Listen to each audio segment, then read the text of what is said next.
Some new speculation about the enormous financial strain facing Donald Trump. New Federal Election Commission filings reveal Trump's Political Action Committee entered 2024 with just $5 million in cash on hand after spending a staggering $76 million to pay his legal bills over the years. This after Trump suffered that $83 million loss in the E. Jean Carroll defamation case and could soon face a penalty more than 4 times that in his New York civil fraud case. Joining me now is former White House Communications Director and founder and co-managing partner of Skybridge Capital, Anthony Scaramucci. It's really good to see you, my friend. So I'm going to get to the state of Trump's finances in just a minute. But first, despite being a former Trump ally, you've said you're going to support Joe Biden if he goes head-to-head again with Donald Trump. Was that hard for you? I mean, you're a lifelong Republican. Was it hard to make that decision? And I'm curious your biggest concerns about a second Trump term. No, it's actually not hard, and it's good to be back, Alex. Thank you. It's not hard because this is really about a threat to the American democracy, and so you just have to take Trump at his word. He wants to demolish the separation of powers. He said he wants to go after his political adversaries and potentially pull FCC licenses of people on the air that disagree with him. So that's enough for me. It should really be enough for anybody that studies the Constitution and recognizes how valuable that document has been in the service of all of our families and in creating this great, wonderful country. So saying that, how surprised are you that after his many legal entanglements and unhinged rhetoric, Trump is steamrolling his way to the Republican nomination? Did you think Ron DeSantis would pose more of a threat? I'm curious what happened there.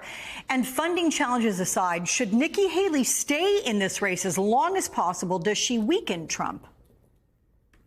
Well, let me start with that. I think she does weaken the president. I think Governor Haley is a very competent politician, great public servant, and she polls very well versus President Biden. And so she would be the natural candidate. But unfortunately, to answer the first part of your question, the president has ardent support. There's a very large group of people in the country that feel left out. They're quite angry about that.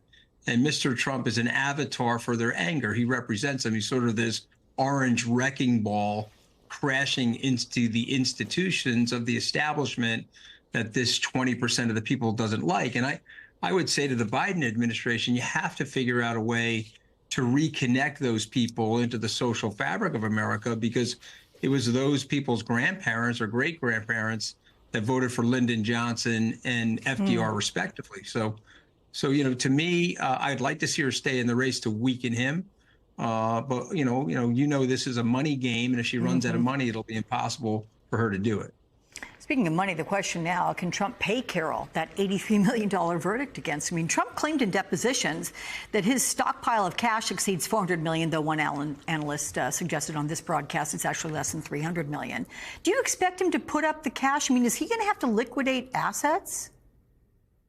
I don't think he's going to have to liquidate assets for that. If he gets hit with another 370 or so million, I think he is going to be forced to liquidate assets or expand the balance sheet in terms of taking loans on his assets. And I think the real trouble is, you mentioned that $76 million number. He's got several more cases coming: the insurrection case, the documents case, the election interference case. Add up the numbers, Alex. He's probably got $100 to $150 million of legal fees coming. And so there's an avalanche about to hit him on the financial side. And as you know, the RNC is out of money. They're looking for loans themselves. The big donors don't want to support Donald Trump or be anywhere near him. And so I think there's a cataclysm coming in the second half of 2024. So you think he might have to liquidate things? Can I just ask, does a bank loan for something like that? Could he get loans to pay that? Well, certainly he could get loans if he has the collateral. If he has equity in these properties, these golf courses, these buildings that he owns, he could certainly post those as collateral and get loans. He probably has more cash than people think, though.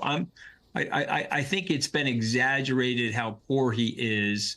And my guess is he does have the money to pay that $83 million very quickly. Of course, he's going to appeal that. But again, if you go 83 plus 370 plus another 150, I think that's a problem for most people, Alex. No matter how rich you are, I think that's a big problem. Yeah, I was going to say, that is not couch chump change. Okay, Anthony Scaramucci, it's good to see you, my friend. We'll look forward to doing it again soon. Great to be here.